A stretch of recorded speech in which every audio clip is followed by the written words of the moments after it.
라미네이트 하신 연예인분들 제가 되게 많이 보거든요. 그러면 볼 때마다 놀라는 게 있어요.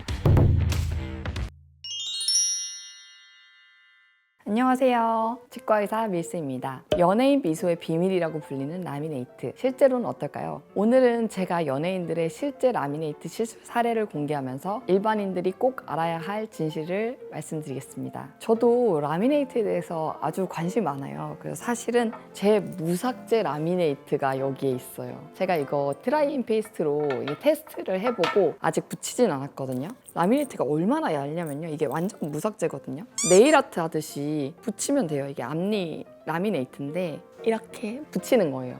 진짜 하나도 삭제를 안 하고 지금 이거 완전 100% 무삭제거든요. 오늘 붙여도 붙이면 저의 라미네이트가 됩니다. 제가 나중에 붙이는 영상 한번 찍어서 올려보겠습니다.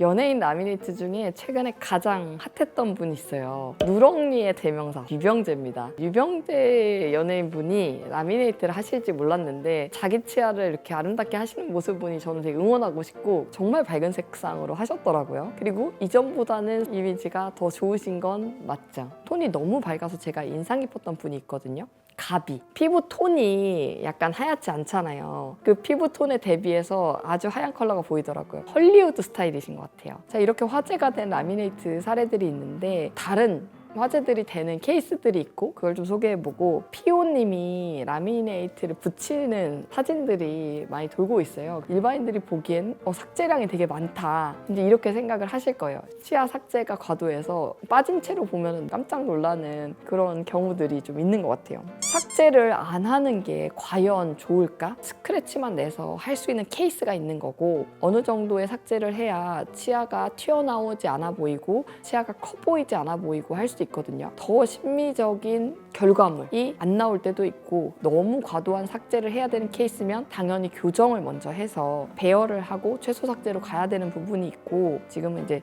적절한 삭제 또는 약간의 스크래치를 내는 정도로 많이들 하시는 것 같아요. 라미네이트 하신 연예인분들 제가 되게 많이 보거든요. 그러면 볼 때마다 놀라는 게 있어요. 잇몸이 너무 부어있어요. 무리하게 두꺼운 치아를 무삭제로 붙이면 이랑 잇몸 만나는 부분이 갑자기 볼록해지잖아요. 염증의 원인이 될 수도 있어요. 차라리 최소 삭제로 하거나 아니면 두꺼운 라미네이트를 정말 얇은 두께의 라미네이트로 바꿔드리고 있어요. 그래서 여러분들은 라미네이트에 관심이 있으면 라미네이트 관리법에 대한 부분도 신경을 쓰셔야 될 것 같아요. 라미네이트 가장 추천하는 경우는 작은 치아, 벌어진 치아, 그런 분들이 정말 삭제량이 필요가 없어요. 그런 때는 정말 최소 삭제로 해서 붙여드릴 수 있어가지고 그런 경우에 좀 좋고요. 치아가 좀 변색됐다던가 그런 분들도 추천드립니다. 좀 부적합한 케이스가 있거든요. 잇몸 관리가 안 되고 자주 붓는 분들, 잇몸이 내려가신 분들은 라미네이트 한다고 해서 그게 개선될 수는 없으니까 관리가 안 되면 또 잇몸이 더 안 좋아지거든요. 그리고 마지막으로는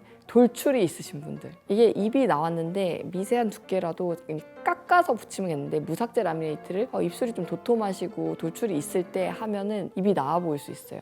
시술 전에 내가 라미네이트를 했을 때 적합한 케이스인지 확인해 보시면 좋을 것 같습니다. 라미네이트 선택 시에 좀 전문적인 얘기가 될 수도 있는데 제품을 어떻게 만드느냐 이것도 좀 영향이 있거든요. 캐드캠이라고 깎아서 만드는 타입이 있고 이거를 프레싱이라고 좀 주입하듯이 다른 방식이 있어요. 어떤 방식이 더 예쁘냐 하면 깎아서 세렉 같은 걸로 만드는 것보다는 프레싱 방식이 더 사실 심미적으로 나오긴 하는 것 같습니다. 무조건 무삭제만 해주겠다라고 하시는 곳은 저는 비추인 것 같습니다. 왜냐면 의학적으로 봤을 때 삭제를 약간 넣어야 되는 치아들이 있거든요. 예를 들면 배열이 100% 완벽하진 않아서 이 코너만 다듬으면 너무 예쁠 것 같은데 또는 치축이 좀 뻗어져 있어서 각도를 조금 변경해야 될 것 같은데 이런 다양한 경우들이 있고 그렇기 때문에 100% 무삭제를 하려고 하면 잇몸에서 튀어나가는 부분이 염증을 유발할 수 있게 만들 수도 있지만 튀어나온 부위는 최소 두께가 있어야 되니까 튀어나오지 않은 부위가 두꺼워져야 될 수도 있거든요. 그리고 이제 치아 크기가 살짝 커진다던가 아주 심미적으로 하기에 좀 제한사항을 어떻게 보면 가지고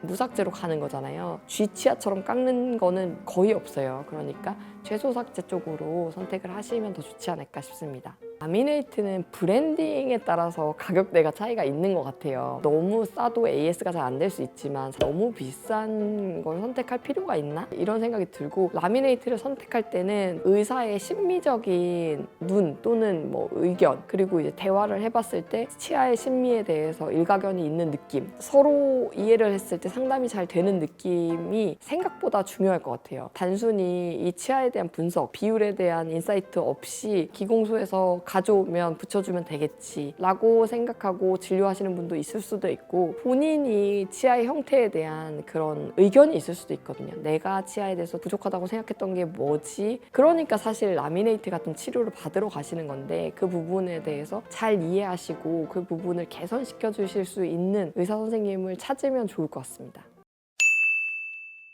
연예인들의 환한 미소가 부러우시겠지만 그들의 관리 비용 그리고 이제 노력도 함께 생각해 보셔야 합니다. 연예인들이 구강 관리에 대해서 신경을 많이 쓰고 표면적으로 노출되는 잇몸을 가지고 있는데도 그렇게 부어서 사진이 찍히는 걸 보면 사실은 일반인 분들이 관리하기도 조금 난이도가 있을 것 같습니다. 어떤 라미네이트를 어떻게 치료받고 후속 관리를 어떻게 하냐도 굉장히 중요하기 때문에 병원의 선택에 대해서도 좀 심도 높게 고민해 보시면 좋을 것 같습니다. 오늘 영상이 여러분의 현명한 선택에 도움이 되길 바랍니다. 여러분의 라미네이트 경험담이나 궁금한 점을 댓글로 남겨주세요. 다음 영상에서는 여러분의 질문에 대해 답변 드리도록 하겠습니다. 구독과 좋아요, 알림 설정도 잊지 마세요. 감사합니다.